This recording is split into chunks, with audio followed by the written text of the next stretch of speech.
राइस्टार हर रोज सड़क के किनारे बैठकर अपने छोटे से बच्चे के साथ भीख मांगता है। कोई उसे एक सिक्का देता है तो कोई उसे दुत्कार कर आगे बढ़ जाता है, लेकिन किसी को नहीं पता कि जिस लड़की के लिए राइस्टार ने अपने पिता, महल और सारी दौलत छोड़ दी थी, आज उसी लड़की ने उसे धोखा देकर सड़क पर ला खड़ा किया है। राइस्टार अपने बच्चे की आंखों में देखता है और उसके मन में बस एक ही सवाल आता है, मेरी गलती आखिर क्या थी? लेकिन राइस्टार हमेशा ऐसा गरीब नहीं था। बहुत साल पहले राइस्टार एक बड़े से महल में रहता था। उसके पिता एक बहुत बड़े महाराज थे जिनके पास लाखों की संपत्ति थी। वे अपने बेटे राइस्टार से बेहद प्यार करते थे। राइस्टार भी एक अच्छा और ईमानदार लड़का था। वह अपने पैसों से गरीबों को खाना खिलाया करता था। हर गरीब उसे दिल से दुआ देता था। एक दिन जब राइस्टार गरीबों को खाना खिला रहा था, तभी उसकी नजर वहां मौजूद एक सुंदर सी गरीब लड़की पर पड़ी। उसे देखते ही राइस्टार जैसे उसी का होकर रह गया। धीरे धीरे दोनों मिलने लगे, हर रोज साथ समय बिताने लगे और राइस्टार उसके प्यार में पूरी तरह पागल हो गया। लेकिन जब यह बात उसके पिता को पता चली तो वे बहुत गुस्सा हो गए। उन्होंने राइस्टार को महल बुलाया और कहा, या तो मेरी पसंद की लड़की से शादी करो या इस गरीब भिखारन से। राइस्टार ने बिना सोचे उस गरीब लड़की को चुन लिया। यह सुनकर उसके पिता और भी क्रोधित हो गए।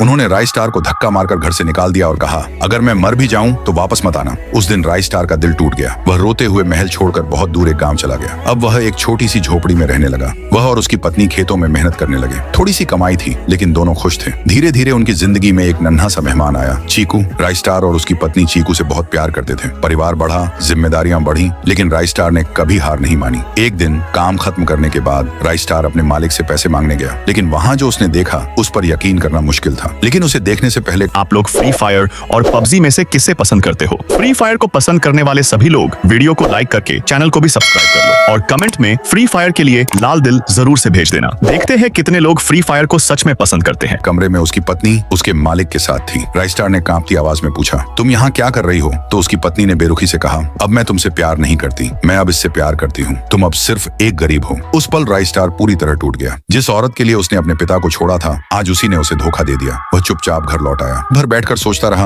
अब मैं अकेला अपने बेटे का पेट कैसे भरूंगा? अगली सुबह वह आखिरी उम्मीद लेकर अपने पिता के महल पहुंचा। उसने सारी सच्चाई बता दी, लेकिन उसके पिता अब भी नाराज थे। उन्होंने कहा, इसमें मेरी कोई गलती नहीं है, तुमने खुद उसे चुना था। अब जाओ, मेरे सामने मत आओ। राइस्टार फिर से टूट गया। अब वह अपने बेटे के साथ सड़क पर बैठकर भीख मांगने लगा। तभी अचानक एक चमचमाती गाड़ी वहां आकर रुकी। गाड़ी से उसकी पत्नी और उसका मालिक उतरे। दोनों उसे देखकर हंसने लगे। क्यों भाई भिखारी, अब गरीब ही मरेगा? ये कहकर वे गाड़ी में बैठकर चले गए। चीकू अपनी माँ को देखकर गाड़ी की तरफ दौड़ा, लेकिन गाड़ी ने उसे जोर से टक्कर मार दी। चीकू वहीं बेहोश होकर गिर पड़ा। राइस्टार घबरा गया। उसे गोद में उठाकर अस्पताल ले गया। डॉक्टर ने कहा, जल्दी से 5 लाख का इंतजाम करो वरना बच्चा नहीं बचेगा। राइस्टार के पैरों तले जमीन खिसक गई। उधर जब यह खबर उसके पिता को मिली तो वे तुरंत अस्पताल पहुंचे। उन्होंने बिना कुछ सोचे डॉक्टर के सामने पैसे रख दिए। चीकू की जान बच गई। अपने बेटे को गले लगाकर पिता रोते हुए बोले, तेरे जाने के बाद गांव के गरीबों ने मुझे सच बताया, तू कितना नेक दिल है।